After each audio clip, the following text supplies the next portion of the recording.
অত্যন্ত দুর্ভাগ্যজনক হলেও সত্য যে বাংলাদেশে তাবলিগ জামাতকে নিয়ে এই মুহূর্তে যা চলছে সেটা অত্যন্ত বেদনাদায়ক। ওখানে সব ভিডিও ফুটেজে দেখা যাচ্ছে আব্দুল্লাহ মনসুর, উসামা ওয়াসিফদের নেতৃত্বে সেখানে রাত্রে মোটরসাইকেল শোভাযাত্রা সহ একেবারে শোডাউনের মাধ্যমে সন্ত্রাসী বাহিনীর মতো করে সেখানে একটা ঘুমন্ত এলাকায় সেখানে তারা ঢুকেছে। বিশ্ব ইজতেমা ময়দানে মাওলানা সাদ ও জুবায়ের পন্থীদের মধ্যে সংঘর্ষের ঘটনা ঘটেছে। এতে উভয় পক্ষের 2 মুসল্লি নিহত ও বেশ কিছু মুসল্লি আহত হয়েছেন। বুধবার ভোরে ইজতেমা ময়দানের বিদেশি নিবাসের ছাউনিতে এই ঘটনা ঘটে। টঙ্গী পশ্চিম থানার ভারপ্রাপ্ত কর্মকর্তা ইস্কান্দার হাবিবুর রহমান বিষয়টি নিশ্চিত করেছেন। এতটা আশ্চর্য হয়েছি এই ঘটনাটা দেখে যে আসলে কোন পথে যাচ্ছেন আপনারা। তাবলিগ জামাত আমরা যতদূর জানি যে আপনারা দাওয়ার কাজ করেন, মানুষকে ইসলামের পথে ডাকেন, দ্বীনের পথে ডাকেন।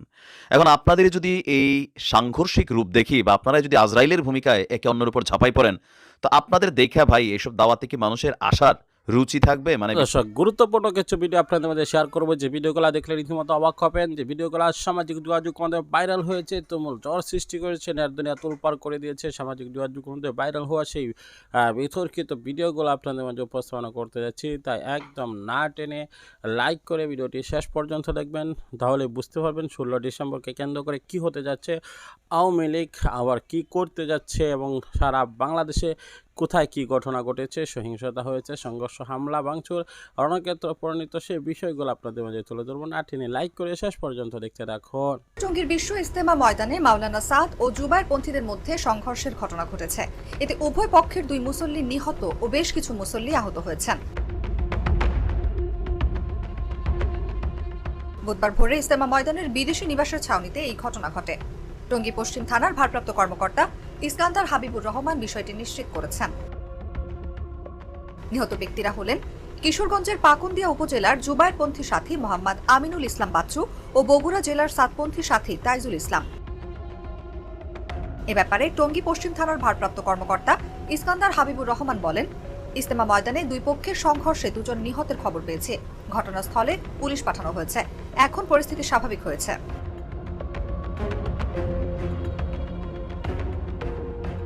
স্থানীয় সূত্রে জানা গেছে, বিশ্ব ইজতেমার আগে আগামী 20 ডিসেম্বর থেকে 5 দিনের জোর ইজতেমা করার জন্য সাদ অনুসারী মুসল্লিরা ইজতেমা ময়দানে প্রবেশের চেষ্টা করেছিলেন। আর সাদপন্থীরা যেন ইজতেমা ময়দানে প্রবেশ করতে না পারে সেজন্য আগে থেকে সেখানে ময়দানে অবস্থান করছিলেন জুবায়েরপন্থীরা। মঙ্গলবার দিবাগত রাত 3টার পর মাওলানা সাদ অনুসারী শত শত মুসল্লি কামারপাড়া ব্রিজ পার হয়ে ইজতেমা ময়দানের বিদেশি নিবাসের গেট দিয়ে ময়দানে প্রবেশ করেন। এ সময় ইজতেমা ময়দানের ফটকে জুবায়ের অনুসারীরা পাহারায় থাকায় তাদের মারধর করে ফটক খুলে ময়দানে প্রবেশ করেন সাদপন্থীরা।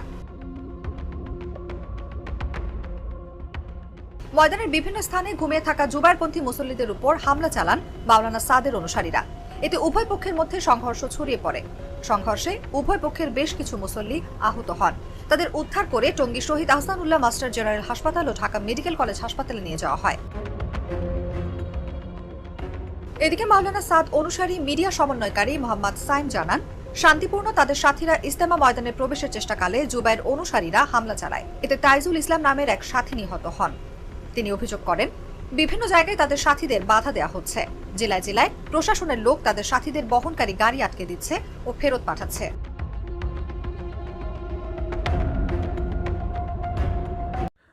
এতটা আশ্চর্য হয়েছি এই ঘটনাটা দেখে যে আসলে কোন পথে যাচ্ছেন আপনারা।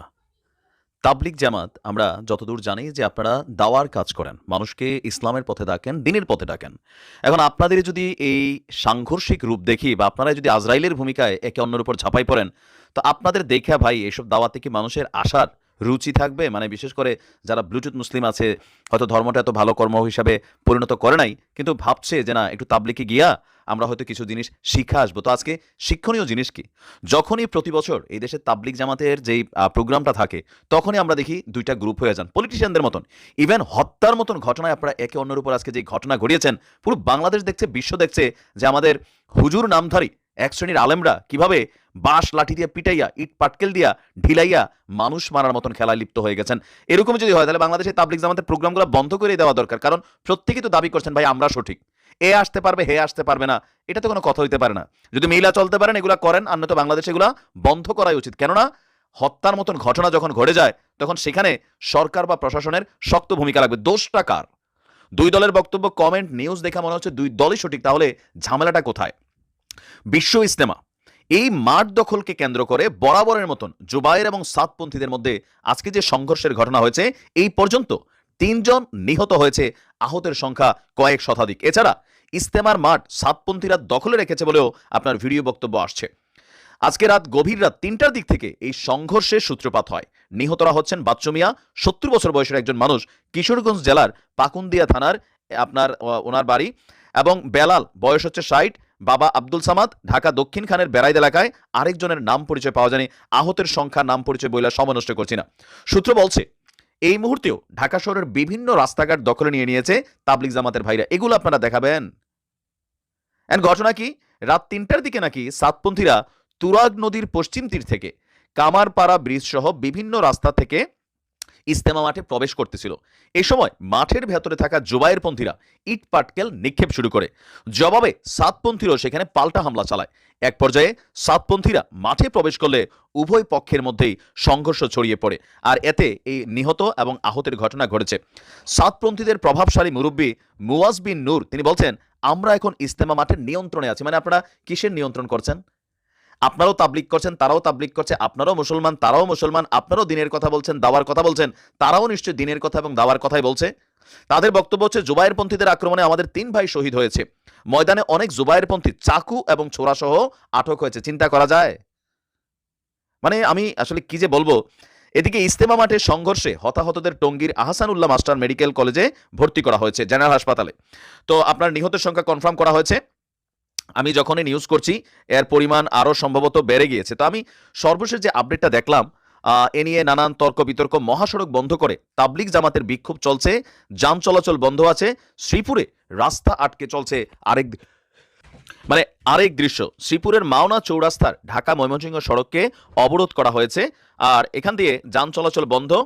আমরা দেখছি যে গাজীপুরের টঙ্গীর ইজতেমা মাঠের দখল নিয়ে এখন পর্যন্ত এই ঘটনা ছড়িয়ে পড়ছে বিভিন্ন জায়গায়। এখন যারা মারা গেছে তাদেরকে রাজনৈতিক নেতাকর্মীদের মতন তাদের নিজস্ব লোক বলে দাবি করা শুরু হয়েছে। এই যদি হয় তাবলিগ জামাতের আসল চরিত্র, এই চরিত্রটা কেন প্রতি বছর বিশ্ব ইজতেমাকে কেন্দ্র করে তাবলিগ জামাতরা এক কি বলা হয় যে, আমার কাছে এদেরকে কি ভাষায় যে বলবো ভাই, আমার মনে হয় বাংলাদেশে বিশ্ব ইজতেমা বন্ধ করে দিতে হবে। কেন বন্ধ করতে হবে? যদি 2 গ্রুপ মিলা শান্তির বার্তা শান্তির মাধ্যমে দিতে পারেন, এই দেশে ইজতেমা হোক, নাহলে এগুলো বন্ধ। কারণ কার জীবন আপনি কেড়ে নিচ্ছেন?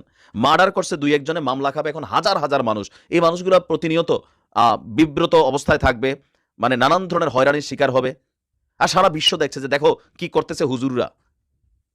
মানে এখানে মাঠ দখলের ইস্যু, এ আসলে হে আসবে না, এই যে মুসলিম কমিউনিটির মধ্যে বিভাজন, এইটাই সারা বিশ্ব কিন্তু খেলছে। আর এই খেলার চান্সটা আমরা দিচ্ছি আজকে।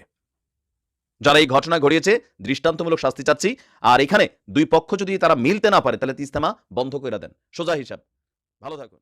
প্রিয় দর্শক, সম্পূর্ণ ভিডিওটি দেখলেন, বুঝতে পেরেছেন ভিডিওটি গুরুত্বপূর্ণ ছিল। আর গুরুত্বপূর্ণ বিদায় আপনাদের মাঝে নিয়ে হাজির হলাম অতি দ্রুত সকালবেলায়।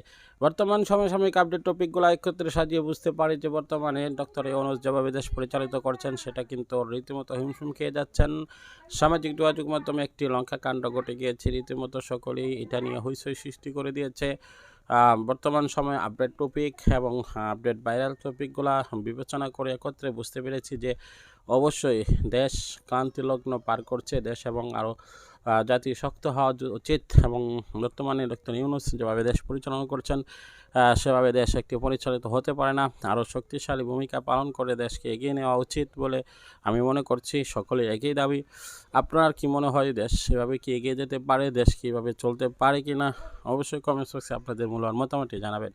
পরবর্তী যদি ভিডিও পেতে চান তাহলে সর্বপ্রথম আমাদের সকল ভিডিও পাওয়ার জন্য আমাদের এই চ্যানেলটিকে সাবস্ক্রাইব করে নেবেন। আমরা নিরপেক্ষভাবে সব বিষয়ে সর্বপ্রথম সবার আগে আপডেট জানিয়ে থাকি, তাই সকলের কাছে অনুরোধ করছি অবশ্যই শেষ পর্যন্ত আবার দেখবেন। আসসালামু আলাইকুম রহমতুল্লাহ।